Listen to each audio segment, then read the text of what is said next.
জাতীয় সংসদ নির্বাচনে প্রচারণায় সিরাজগঞ্জ জনসভায় অংশ নিয়ে বক্তব্য রাখছেন জামাত ইসলামের আমির ডাক্তার শফিকুর রহমান। সরাসরি চলে যাচ্ছি সেখানে। আল্লাহু আকবার, তাকে দেখলে শ্রদ্ধা অটোমেটিক্যালি অন্তরের ভিতর থেকে আসত। তিনি দুইবারের সংসদ সদস্য।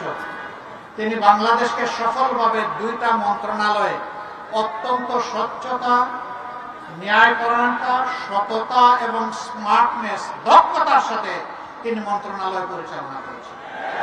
তার নিকৃষ্ট দুশ্মনেরও তার দিকে আঙ্গুল তুলে বলার সাহস পায়নি।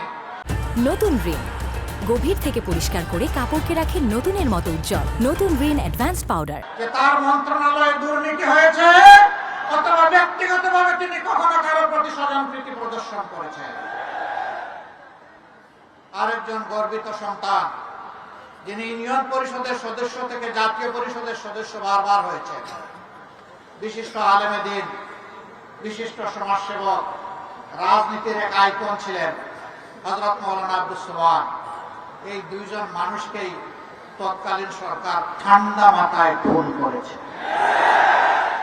শুধু কি 2জন, তাদের সাথে আরো তাদের যোগ্য 9 জন সহযোদ্ধাকে এইভাবে খুন করা হয়েছে। অন্যায়ের প্রতিবাদ করতে মায়েরা রাস্তায় নেমেছিলেন, শিশুরা নেমেছিল, আবার বৃদ্ধ বনিতা নেমেছিল। সেদিন গুলি চালিয়ে বুক ঝাঁঝরা করে একদিনে 184 জনকে হত্যা করা হয়েছে।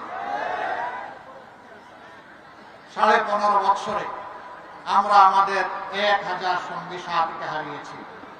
এই 11 জনকে তো অন্তত বিচারের নামে আদালতে তুলেছে, বাকিদেরকে সম্পূর্ণ বিনা বিচারে খুন করা হয়েছে। 5000 সহকর্মীকে জীবনের তরে পঙ্গু করে দেওয়া হয়েছে। কেউ 2 চোখে দেখে না। এই আপনাদের জেলায় আছে।